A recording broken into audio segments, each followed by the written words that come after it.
Morning student. आज अपन बात करेंगे सेमीकंडक्टर एंड मॉडर्न फिजिक्स वाले टॉपिक की। इसमें से अपना आज का टॉपिक है वह है टाइप ऑफ जंक्शन डायोड, और जिसमें अपन जेनर डायोड और फोटो डायोड के बारे में डिस्कस करेंगे। तो इन सब बातों पर डिस्कस करने से पहले अपन थोड़ा सा बेसिक डिस्कस करते हैं कि डायोड है वह किन से बना होता है, और जिस मटेरियल से डायोड बनता है वो जंक्शन है वो किससे बनता है, और उसमें सेमीकंडक्टर का क्या रोल है। तो बेसिक से बातें करें तो ये एक सिंपल से एक पीरियोडिक टेबल दी गई है। इस पीरियोडिक टेबल में आप देखिए कि ये है फोर वैलेंस इलेक्ट्रॉन वाला कॉलम, जिसमें carbon, silicon, germanium, Stenson, lead है। और इससे जस्ट पहले वाला जिसमें 3 वैलेंस इलेक्ट्रॉन रहते हैं। इसकी अगर मैं वैलेंसी को चेक करूँ तो यहाँ पर है अपना hydrogen 1, helium 2, lithium, beryllium 4, 5, 6, carbon 6 है, और ये 14 है, और यहाँ पर यह है 13 है, और इसके साथ में फास्फोरस है वो है 15 है। तो यहाँ पर देखिए 1s2 2s2 2p 6 3s2 3p1। तो यहाँ पर एल्युमिनियम वाला टॉपिक है, ये देखिए गैलियम वाला है। तो इसमें गैलियम वाले में चलेंगे तो ये 4s2 4p1। तो 3 इसमें इलेक्ट्रॉन एक्स्ट्रा होंगे, 13 है, सॉरी यहाँ पर ये 13 है, तो ये हो गया अपना 10 और 3 13, ठीक है। ऐसे सिलिकॉन की बात करेंगे तो 14 है, तो 1s2 2s2 2p6 3s2 3p2। तो ये अब इसमें जो वैलेंसी है उसकी 4 की वैलेंसी है, इसमें 4 इलेक्ट्रॉन आ जाएंगे तो इसका ऑक्टल कंप्लीट हो जाएगा। तो यहाँ पर जब भी आपस में डोपिंग की जाती है या डोपेंट मिलाया जाता है, इम्प्योरिटी मिलाई जाती है, तो वह ज़रूरी है कि जो एटम साइज है उसकी जो वह इम्प्योरिटी एटम की साइज़ के एक लगभग समान होनी चाहिए, ताकि इम्परफेक्शन न रहे उसमें, अशुद्धि के कारण से बाकी और प्रकार की मैकेनिकल एरर न आ पाए। तो यहाँ पर सिलिकॉन है, जर्मेनियम है, ये अर्धचालक का काम करते हैं। अर्धचालक है यहाँ पर क्योंकि इनका जो एनर्जी बैंड गैप है वह चालक और कुचालक के बीच में आता है। जब 1.17 से लेके 0.17 इलेक्ट्रॉन वोल्ट है इनका, तो इसी लिए इनको अपन अर्धचालक के रूप में बोलते हैं, सेमीकंडक्टर बोलते हैं। तो इन सेमीकंडक्टर में जब ये शुद्ध रूप से होते हैं, इसको इंट्रिंसिक बोलते हैं, तब इसमें नंबर ऑफ इलेक्ट्रॉन्स और नंबर ऑफ होल्स अर्थात पॉजिटिव आयन्स और नेगेटिव आयन्स दोनों की संख्या समान होती है। तो इस कारण से इनकी जो कंडक्टिविटी है वह शून्य होती है। तो कंडक्टिविटी इसको बढ़ाने के लिए इसमें कुछ इम्प्योरिटी मिलाई जाती है, डोपिंग किया जाता है, अशुद्धि मिलाई जाती है। तो अशुद्धि है वह या तो 3 वैलेंस वाले या 5 वैलेंस वाले जो एटम्स हैं उनको मिलाया जाता है। और उसी सीरीज़ में देखें तो देखिए सिलिकॉन के साथ में अपन मिला सकते हैं, इसमें फास्फोरस मिला सकते हैं, इसमें गैलियम मिला सकते हैं, जर्मेनियम का आर्सेनिक मिला सकते हैं, गैलियम इंडियम मिला सकते हैं। तो इसमें इसकी इम्प्योरिटी ग्रुप में इसको मिलाया जा सकता है। तो चूँकि इसकी जो वैलेंसी है वह 4 है, 4 वैलेंस इलेक्ट्रॉन इसके अंदर, तो इसमें अगर मैं 3 वैलेंस इलेक्ट्रॉन वाला एटम डॉप करता हूँ तो उसमें ऑक्टल अष्टक पूरा होने के लिए, ऑक्टल कंप्लीट करने के लिए 8 इलेक्ट्रॉन चाहिए। तो इसमें 4 और 3 7 ही होते हैं, तो एक वह लोन पेयर में इलेक्ट्रॉन बचता है, तो एक होल बच जाता है। तो यहाँ पर यह पी टाइप बन जाएगा। अगर इसमें मैं नेक्स्ट ग्रुप की मिलाऊं, सिलिकॉन से फास्फोरस, एंटीमनी, नाइट्रोजन वाला जो ग्रुप है उसकी मिलाऊं, तो उसमें 4 इलेक्ट्रॉन इसके साथ मिलकर बनाएंगे, ऑक्टल कंप्लीट करेंगे, और एक इलेक्ट्रॉन बचेगा फ्री इलेक्ट्रॉन। तो यहाँ पर एक्सेस ऑफ इलेक्ट्रॉन होगा, नेगेटिव चार्ज, तो ये एन टाइप का सेमीकंडक्टर बन जाएगा। तो इस प्रकार से अपन पी और एन टाइप के सेमीकंडक्टर का निर्माण कर सकते हैं यहाँ पर। तो साथ में ये ज़रूरी भी है कि जब भी अपन डोपिंग करते हैं इसमें 3rd ग्रुप की या 5th ग्रुप की डोपिंग करते हैं, तो उसमें अगर मैं 3rd ग्रुप बनाता हूं तो 3rd ग्रुप की डोपिंग करने के कारण से बनेगा क्या कि एक होल बचेगा, तो यह पी टाइप बनेगा। और 5th ग्रुप की मिलाता हूँ, 5 वैलेंसी वाला की मिलाता हूँ, तो ये बनेगा इसमें एन टाइप का। तो पी टाइप सेमीकंडक्टर है, उसका जो फर्मी लेवल है वह इंट्रिंसिक लेवल से जस्ट नीचे रहता है। अब साथ में कुछ बातें और भी हैं जो आपको ध्यान रखनी चाहिए कि पी टाइप सेमीकंडक्टर है, उसमें जो मेजॉरिटी चार्ज कैरियर होंगे वो होल्स होंगे, अर्थात पॉजिटिव चार्ज वाले होंगे। होल्स का मतलब पॉजिटिव, यहाँ पर होल्स हैं वो हैं जिनसे इलेक्ट्रॉन जब वैलेंस बैंड से कंडक्शन बैंड में जाते हैं तो पीछे की तरफ जो एक प्रकार के होल रिक्त स्थान या वैकेंसी छोड़ के जाते हैं, दैट इज कॉल्ड होल। तो ये होल्स होते हैं तो वो उनकी जो नेचर है वो जस्ट इलेक्ट्रॉन के विपरीत होती है, तो इसे अपन पॉजिटिव चार्ज के लिए होल्स के रूप में इनको डिफाइन करते हैं। एन टाइप सेमीकंडक्टर है तो उसमें नेगेटिव चार्ज कैरियर एक्सेस मात्रा में होंगे, मेजॉरिटी कैरियर होंगे उसके। अब देखिए कि जब एन और पी टाइप के सेमीकंडक्टर अपने डिस्कस कर लिए हैं, एन और पी टाइप के जो अर्धचालक हैं उनके बारे में डिस्कस किया अपन ने कि इम्प्योरिटी के रूप में इसमें अगर मैं थर्ड वैलेंसी वाला डॉप करता हूँ तो थर्ड वैलेंसी के कारण से इसमें होल बनेंगे तो पी टाइप बनेगा, और फिफ्थ वैलेंसी वाला इम्प्योरिटी डॉप करता हूँ इसमें सिलिकॉन और जर्मेनियम में तो वह एन टाइप बनेगा, इसमें एक्सेस ऑफ इलेक्ट्रॉन चार्ज होंगे। लेकिन P और N, सपोज मेरे पास में एक जो है वह P है और एक है वह N है, यह P और N है, और दो स्लेब्स के स्पेसिमेन को अगर पास पास रख के जॉइंट किया जाता है। यहाँ पर जॉइंट का मतलब नॉट लाइक एक ग्लू से चिपकाना होता है, यह है एक डोपिंग प्रोसेस है जो बहुत ही फाइन मशीन के द्वारा, इंजेक्टर्स के द्वारा इंजेक्ट की जाती है इसमें डोपिंग फाइन कैरेक्टरिस्टिक के द्वारा। तो जब इक्विलिब्रियम पोजिशन में P और जंक्शन हैं उनको जब पास में उनको टुगेदर प्रोसेस के साथ में यूँ मान सकते हैं कि अपन डोपिंग करके पी और एन जंक्शन बनाते हैं, इसको यूँ मान सकते हैं एक पी प्रकार का एक इंट्रिंसिक सेमीकंडक्टर है और उसने पी प्रकार का डोपिंग किया, फिर उसमें एन टाइप का, तो एक प्रकार से पी एन जंक्शन बनता है यहाँ पर ये।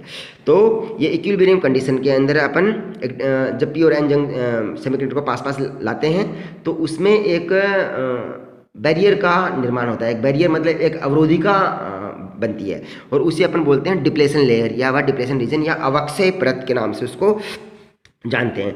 डिप्लेशन लेयर या डिप्लेशन रीजन है वो क्या होता है, नो चार्ज कैरियर, कि वहाँ पर कोई भी आवेश वाहक नहीं होते हैं वहाँ पर। अब आवेश वाहक नहीं होते तो फिर वो डिप्लेशन रीजन बनता कैसे है, वो इस प्रकार से बनता है कि एन टाइप की तरफ से जो नेगेटिव चार्ज कैरियर हैं या इलेक्ट्रॉन्स हैं यहाँ पर, और पी टाइप से होल्स हैं, वो एक दूसरे की तरफ डिफ्यूजन करते हैं due to external electric field या एक्सटर्नल सोर्स की वजह से, और कुछ कारण होता है उनका gradient of impurity, gradient of density of charge carriers impurity, कि उसमें अपन ने जो चार्ज कैरियर्स की जो इम्प्योरिटी की डोपिंग की है उसके कारण से उसमें ग्रेडियंट या प्रवणता उत्पन्न होती है, तो डिफ्यूजन होता है। और उसमें अगर मैं पावर सप्लाई बाहर से लगाता हूँ, बाहर से इलेक्ट्रिक फील्ड लगाता हूँ, वोल्टेज अप्लाई करता हूँ, तो उसके कारण से उस पर एक प्रकार का फोर्स लगता है, तो उसके कारण से उस क्षेत्र में इलेक्ट्रॉन और होल्स आपस में आके कोलाइड करते हैं और रिकॉम्बाइन हो जाते हैं। रिकॉम्बाइन का मतलब विलोपित हो जाते हैं, वो न्यूट्रल हो जाते हैं, उदासीन हो जाते हैं, और एनर्जी है वह थर्मल एनर्जी के रूप में बाहर निकलती है। तो ये सिंपल सा इसका एग्जांपल यहाँ पर दिखाया गया है, इसको भी अपन डिस्कस करेंगे आगे। तो इससे पहले देखिए इक्विलिब्रियम कंडीशन के अंदर मैं पी टाइप के सेमीकंडक्टर की बात करूं तो पी टाइप के सेमीकंडक्टर में देखिए कि नॉर्मली जो वैलेंस के अंदर है पी टाइप के हैं, वैलेंस बैंड में वो होंगे एक्सेस मात्रा में एक्सेप्टर्स, और कंडक्टर्स में होंगे NI बटे इसको NI² बटे एक्सेप्टर्स, क्योंकि अपन को पता है कि N और P दोनों मिलके NI के बराबर होते हैं जब इंट्रिंसिक होता है तब। लेकिन जैसे उसमें P टाइप की डोपिंग करते हैं तो वह इस प्रकार का इसमें मटेरियल अपन को एक्सेप्टर के रूप में मिलेगा, और जिसमें हो जाएगा PV यहाँ पर है कि वैलेंस बैंड के अंदर जो चार्ज कैरियर है वो पॉजिटिव चार्ज कैरियर है वो, और उनका मान है एक्सेप्टर के बराबर, और नेगेटिव चार्ज कैरियर है कंडक्शन बने वो, तो NI² बटे NA। तो यहाँ पर आप देख सकते हैं PVNC इज इक्वल टू हो जाएगा NI² के बराबर, जो कि अपने यहाँ पर ऑलरेडी डिस्कस किया हुआ है। ऐसे एन टाइप में देखूंगा तो एन टाइप के में तो जो number of negative charge carrier हैं कंडक्शन में वो हो जाएंगे ND डोपेंट या डोनर के बराबर। यहाँ पर डोनर है क्योंकि एन टाइप में डोनर है। ध्यान रखिए कि P और N दो प्रकार के अपने सेमीकंडक्टर की बात की है, तो P का मतलब क्या है कि उसमें होल्स हैं चार्ज कैरियर, तो P का मतलब होल्स चार्ज कैरियर हैं, तो उसमें होल्स रहेंगे। तो होल्स का मतलब क्या है, ये एक्सेप्टर्स हैं, ये इलेक्ट्रॉन को एक्सेप्ट करते हैं, और एन टाइप है तो उसमें इलेक्ट्रॉन रहेंगे, तो यहाँ पर एक्सेस मात्रा में इलेक्ट्रॉन डोनेट कर सकते हैं, तो ये डोनर होंगे। तो यहाँ पर Nc का मान होगा वह हो जाएगा, इसको अपन नॉर्मली Nn भी लिखते हैं, Nn और Pn ऐसे भी लिखते हैं, और इसको अपन लिखते हैं Pp और Np। मतलब P टाइप में P और N नेगेटिव और पॉजिटिव चार्ज करियर, और N टाइप में negative and positive charge carrier. तो Nn बराबर Nd, यहाँ पर Pp बराबर Na, और यहाँ पर Pn बराबर Ni बटे Nd हो जाता है। और जब इनका अपन एनर्जी डायग्राम टेस्ट करते हैं, प्लॉट करते हैं, देखिए कि यह है वैलेंस बैंड और यह है कंडक्शन बैंड। तो ये वैलेंस बैंड और कंडक्शन बैंड को देखिए आप कि वैलेंस बैंड और कंडक्शन बैंड के जस्ट बीच में नहीं है फर्मी लेवल। जब P टाइप का सेमीकंडक्टर है तो उसमें फर्मी लेवल है वह वैलेंस बैंड के थोड़ा ऊपर है, वैलेंस बैंड के थोड़ा ऊपर है। और अगर मैं N टाइप की सेमीकंडक्टर की बात करूं तो उसमें जो फर्मी लेवल है वह कंडक्शन बैंड के नीचे है। इस बात का खासतौर इसमें ध्यान रखिए।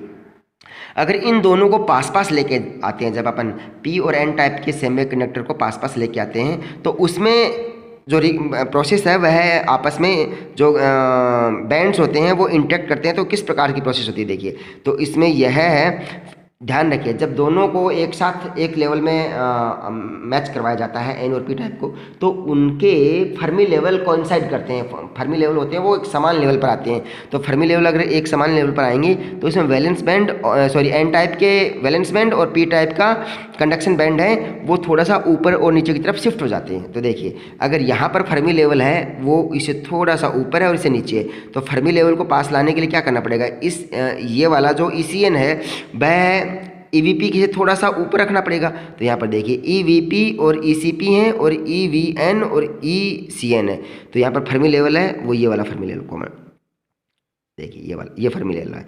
तो अब देखिए N टाइप के अंदर जो वैलेंस बैंड एनर्जी लेवल है उससे P टाइप का जो वैलेंस बैंड एनर्जी लेवल है उनके बीच का जो डिफरेंस है वह होगा Q फाई आई।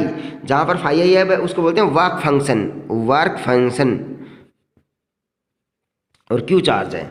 और ऐसे ही यहाँ पर आप देखेंगे कि कंडक्शन N टाइप का कंडक्शन बैंड है वह और P टाइप के कंडक्शन बैंड से कितना नीचे है, वह जो पोटेंशियल डिफरेंस होगा वो भी Q फाई आई के बराबर ही होगा। वर्क फंक्शन के रूप में उसको अपन लिख सकते हैं। यह PN सेमीकंडक्टर के जब दो टुकड़ों को पास पास रखते हैं या उसे अपन डोपिंग विधि के द्वारा PN जंक्शन बनाते हैं तब इसमें इस प्रकार के एनर्जी डायग्राम बनते हैं, शिफ्टिंग होती है। ये देखिए, अब देखिए यहाँ पर Nn है वो Np की तरफ इंटरेक्ट करते हैं और Pp हैं वो Pn की तरफ इंटरेक्ट करते हैं। तो यहाँ पर देखिए इलेक्ट्रॉन्स हैं वो होल की तरफ, होल्स हैं वो इलेक्ट्रॉन की तरफ आपस में डिफ्यूजन के द्वारा एक दूसरी तरफ गति करेंगे। तो गति करने के लिए क्या होंगे, वो गति करते रहेंगे, लेकिन एक काफ़ी टाइम में एक गति करने के बाद में, एक समय के बाद में वो एक दूसरे के साथ में इंटरेक्ट करके रिकॉम्बाइन हो जाएंगे, अर्थात विलोपित हो जाएंगे। तो इलेक्ट्रॉन और होल हैं वो आपस में रिकॉम्बाइन होकर न्यूट्रल उदासीन एटम बनाएंगे। तो उदासीन एटम होंगे तो जो ऊर्जा है वह हीट के रूप में बाहर निकलेगी। तो इलेक्ट्रॉन का डिफ्यूजन होता है वो पी टाइप में होता है। तो जो पी जो रीजन है उसकी तरफ होता है, और जो इलेक्ट्रॉन है वो पी रीजन की तरफ गति करते हैं और जो होल्स हैं वो एन रीजन की तरफ गति करते हैं। तो जितनी दूरी वो कवर कर पाते हैं रिकॉम्बिनेशन तक, वह जो एरिया है वह एक प्रकार का अवरोधिका के रूप में काम करता है, वह एक प्रकार का बैरियर के रूप में काम करता है। उसको बोलते हैं अपन डिप्लेशन लेयर। अब ये डिप्लेशन लेयर डिपेंड करती है कि अपन ने बाइसिंग किस प्रकार से कर रखी है। PN जंक्शन है उसमें बाइसिंग किस प्रकार से कर रखी है। अगर अपन ने फॉरवर्ड बाइसिंग कर रखी है, फॉरवर्ड बाइसिंग का मतलब होता है कि P रीजन को अपन जोड़ते हैं बैटरी के प्लस से और N रीजन को जोड़ते हैं नेगेटिव से। जहाँ पर नेगेटिव है उसको बोलते हैं कैथोड और पॉजिटिव को बोलते हैं एनोड। तो P को तो जोड़ेंगे एनोड से और N को जोड़ेंगे कैथोड से, तो P2 प्लस N2 नेगेटिव। तो ये हो जाएगी फॉरवर्ड बाइस। फॉरवर्ड बाइस होने के कारण से क्या होगा, इलेक्ट्रॉन हैं वो पॉजिटिव की तरफ जाएंगे और होल्स हैं वो नेगेटिव की तरफ जाएंगे। तो उनको रिकॉम्बिनेशन होने का टाइम ही नहीं मिलेगा। तो रिकॉम्बिनेशन होने का टाइम नहीं मिलने के कारण से जो डिप्लेशन लेयर है, जो विभवरोधिका है, वह पतली हो जाती है। अर्थात फॉरवर्ड बाइस में जो PN जंक्शन है उसकी डिप्लेशन लेयर की जो विड्थ है वो घट जाती है। अगर रिवर्स बाइस करते हैं, अर्थात P को करते हैं अपन नेगेटिव में और N को करते हैं अपन पॉजिटिव में, तो ऐसा होने पर इन पर एक विपरीत प्रकार का बल लगता है। अर्थात तब इलेक्ट्रॉन हैं वह नेगेटिव की ओर और होल्स हैं पॉजिटिव की ओर गति करने के लिए बाध्य होते हैं, और इसके कारण से वो एक दूसरे के प्रति अट्रैक्ट ना होकर रिपेल होते हैं, प्रतिकर्षी होते हैं, और इसलिए वो रिकॉम्बिनेशन होने के लिए उनके पास में वक्त रहता है, टाइम रहता है, और वो रिकॉम्बिनेशन प्रोसेस में बढ़ जाती है। तो रिकॉम्बिनेशन प्रोसेस बढ़ने के कारण से इसमें डिप्लेशन लेयर का मान बढ़ जाता है। तो रिवर्स बाइस या पश्चिम बाइस में जो है वह विपरीतिका का मान बढ़ जाता है, जिसका डायग्राम यहाँ पर दिखाया गया है। देखिए यह पी और एन टाइप के जंक्शन है, और पी और एन टाइप के जंक्शन में देखिए कि यहाँ पर पी है तो यहाँ पर पॉजिटिव चार्ज है, एन है तो नेगेटिव चार्ज है। जब ये एक दूसरे की तरफ गति करते हैं तो रिकॉम्बिनेशन प्रोसेस के द्वारा जिस क्षेत्र में रिकॉम्बाइन होते हैं और रिकॉम्बिनेशन के बाद में जो एरिया है उसको, जो विड्थ है, जो चौड़ाई है, उसको अपन बोलते हैं डिप्लेशन लेयर की चौड़ाई। इसको डिस्क्राइब कर सकते हैं। देखिए जब मैंने इस पर बाइसिंग कर दी है, अभी अपने डिस्कस किया था डायग्राम से, तो बाइसिंग करने के बाद में देखिए पी क्षेत्र है, ये एन क्षेत्र है। तो पी क्षेत्र में क्या होगा, पी क्षेत्र में तो होंगे कौन से पॉजिटिव चार्ज करिए तो उनको क्या बोलते हैं, एक्सेप्टर। वो होल से वो एक्सेप्ट करते हैं चार्ज को। और एन क्षेत्र में क्या होंगे, डोनर, तो वहाँ पर मैक्सिमम डोनर होंगे। अब देखिए जब मैंने इसको पी को जोड़ा एनोड से प्लस से और एन को जोड़ा कैथोड से माइनस से, तो क्या होता है इसमें, यहाँ पर देखिए पॉजिटिव चार्ज लगता है। तो यहाँ पर पॉजिटिव चार्ज लगता है, तो यह पॉजिटिव चार्ज लगने का से कुछ होल हैं वो इस तरफ आकर्षित होते हैं और इलेक्ट्रॉन इस तरफ आकर्षित होते हैं। ठीक है, चूंकि होल्स हैं वो पॉजिटिव की वजह से रिपेल होंगे और इलेक्ट्रॉन है वो नेगेटिव की वजह से रिपेल होंगे। तो रिपेल होने, प्रतिकर्षित होने के कारण से उन पर एक फोर्स लगेगा विपरीत दिशा में। तो रिकॉम्बिनेशन होने की बजाय यह इस एरिया को पार कर जाते हैं। नॉर्मली ऐसे होल्स और इलेक्ट्रॉन एक दूसरे एरिया को पार कर जाते हैं, क्षेत्र को पार कर जाते हैं, और जैसे इस तरफ इलेक्ट्रॉन आ जाते हैं तो वो इलेक्ट्रॉन इस पॉजिटिव चार्ज के द्वारा अट्रैक्ट होते हैं, और ये होल्स है वो नेगेटिव टर्मिनल के द्वारा अट्रैक्ट होते हैं, और रिकॉम्बिनेशन एरिया घट जाता है। तो ये अक्स डी, जिसको डिप्लेशन विड्थ बोलते हैं, उसका मान कम हो जाता है। ठीक है, अब पी रीजन है उसमें जो एक्सेप्टेड डेंसिटी है वो एन ही है, और एन रीजन में एक्सेप्टेड डेंसिटी है वो एन डी है।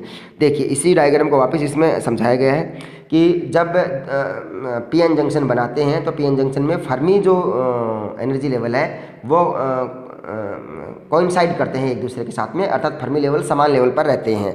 तो फर्मी लेवल एक जैसे लेवल पर रहेंगे एन और पी के लिए, तो इसमें कंडक्शन बैंड और वैलेंस बैंड है उनकी शिफ्टिंग होती है। तो अभी अपन ने डिस्कस किया था, तो इसी बात को वापस डिस्कस करते हैं। तो देखिए कुछ जो इलेक्ट्रॉन हैं वो इलेक्ट्रॉन डिफ्यूज़ करते हैं एन से पी की तरफ, और कुछ होल्स हैं वो डिफ्यूज़ करते हैं पी से एन की तरफ, और जो डिप्लेशन लेयर के बीच में जो इलेक्ट्रॉन होल है वो ड्रिफ्ट करते हैं। ड्रिफ्ट का मतलब होता है एक प्रकार के वाइब्रेशन या कंपन करना, और कंपन विधि के द्वारा आपस में होल्स और इलेक्ट्रॉन हैं वो रिकॉम्बाइन होते हैं, विलोपित होते हैं और ऊर्जा अपनी नष्ट करते हैं, और यहाँ पर न्यूट्रल रीजन बनता है जो कि अपन डिप्लेशन लेयर या उसको अवक्षय परत के नाम से जानते हैं। अब देखिए डायग्राम में, इस डायग्राम में अगर मैं देखूं तो ये डायग्राम देखिए, इस डायग्राम में अगर हम ई एफ पी और ई एफ एन दोनों को समान लेवल पर बोलते हैं, लेकिन दोनों समान लेवल पर तो वो पी एन जंक्शन बनने पर है। अदरवाइज उनके बीच का जो डिफरेंस है ई एफ एन और E C N E F P, उनके बीच का जो डिफरेंस है वह डिफरेंस नॉर्मली उनके जो वर्क फंक्शन है उसके बराबर होता है। तो वर्क फंक्शन क्यू फाई आई है, तो क्यू फाई आई को देखिए, क्यू फाई आई बराबर E F N minus E F P, क्योंकि जो एन टाइप सेमीकंडक्टर है उसके जो फर्मी लेवल है, एन टाइप सेमीकंडक्टर का फर्मी लेवल है वह कंडक्शन बैंड से नीचे होता है, और पी टाइप में फर्मी लेवल है वो वैलेंस बैंड से ऊपर होता है। अर्थात पी टाइप का फर्मी लेवल है वह ऊर्जा में एन टाइप के फर्मी लेवल से नीचे होता है। तो दोनों के बीच में डिफरेंस होगा, और वो डिफरेंस कितना होगा, वो वर्क फंक्शन के बराबर होगा उस मटेरियल के। तो वर्क फंक्शन के डिफरेंस के बराबर कर दिया। तो देखिए अब ई एफ पी और E F N Fermi level के मान ज्ञात कर सकते हैं डेरिवेशन में, या आपकी डेरिवेशन हायर क्लासेस में आएंगे।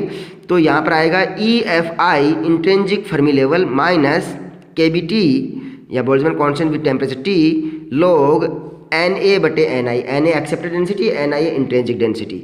ऐसे ई एफ एन तो E F I plus K B T log I N D upon N I.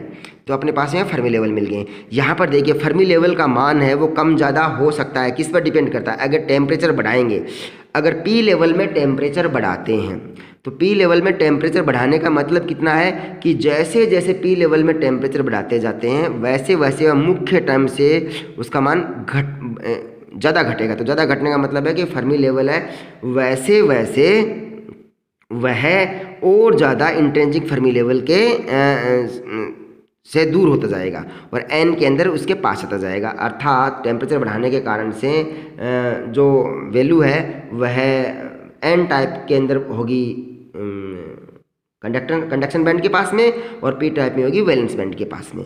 तो दोनों का डिफरेंस लेने के बाद में Q5I इज इक्वल टू, मैं ये लॉगरिथम में से कॉमन लेता हूँ कैविटी कॉमन लेता हूँ log ND upon NI square और Q डिवाइड किया इस तरफ तो 5I बराबर KBT divided by Q log NA upon ND NI square. इससे अपन पोटेंशियल बैरियर का मान ज्ञात कर सकते हैं, विभवरोधिका का मान ज्ञात कर सकते हैं किसी भी सेमीकंडक्टर में।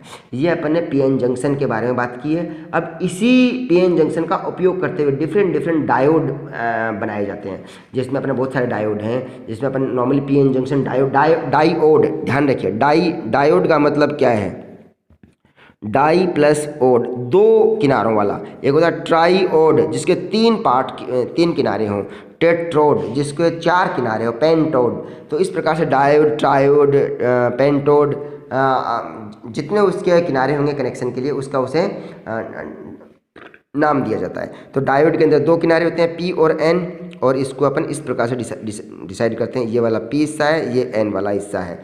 तो PN जंक्शन डायोड होते हैं वो अलग अलग टाइप के डायोड होते हैं, जिसमें अपन जेनर डायोड बोलते हैं और जिसमें अपन लाइट एमिटिंग डायोड बोलते हैं और इसमें अपने पास में फोटो डायोड हैं, सोलर डायोड है, अलग अलग टाइप के डायोड होते हैं जिनका अध्ययन पीएन जंक्शन डायोड के द्वारा किया जा सकता है और इस विधि से उनका निर्माण भी किया जा सकता है। अपने कोर्स का हिस्सा है वो है जेनर डायोड और अपना फोटो डायोड। तो पीएन जंक्शन डायोड के बारे में जल्दी से जब आपने डिस्कस कर लिया तो इसका ग्राफ प्लॉट कर देते हैं। तो जैसे ही इसे फॉरवर्ड बायस में लगाते हैं तो चूंकि फॉरवर्ड बायस में जब डायोड को लगाया जाता है तो उसमें विभवरोधिका का मान कम होता है। विभवरोधिका का मान कम होने के कारण से क्या होता है कि करंट फ्लो होती है ज़्यादा वोल्टेज बढ़ने के साथ साथ में। तो जैसे जैसे इसमें वोल्टेज बढ़ेगी, वोल्टेज पोटेंशियल डिफरेंस बढ़ाएंगे तो उसमें इलेक्ट्रिक फील्ड का मान बढ़ेगा। इलेक्ट्रिक फील्ड का मान बढ़ने के कारण से में इलेक्ट्रॉन और होल्स एक्सेलरेट होंगे और इसमें करंट बढ़ेगी। तो इसमें जो करंट है वो इस प्रकार से एक्सपोनेंशियली बढ़ती है। रिवर्स बायस में लगाएंगे तो विभवरोधिका का मान है वह बढ़ जाता है, तो उसमें इलेक्ट्रॉन और होल्स हैं वो रिकम्बाइन होते हैं तो करंट का मान कम होता है। तो इसमें करंट का मान माइक्रो में आता है इस प्रकार से। और ज़्यादा बढ़ाने के बाद में अगर मैं ज़्यादा वोल्टेज का मान बढ़ाता हूँ तो उसमें क्या होता है कि इसमें ब्रेक डाउन भी होता है और वह डायोड के जलने के या डिस्ट्रॉय होने के भी चांसेस होते हैं। तो यह फॉरवर्ड बाइस और यह रिवर्स बाइस है। ये अपना है V और ये है I माइनस V और माइनस I। इस प्रकार इसका ग्राफ प्लॉट कर सकते हैं। अगला टॉपिक अपन लेंगे अभी जेनर डायोड और फोटो डायोड पर। Thank you.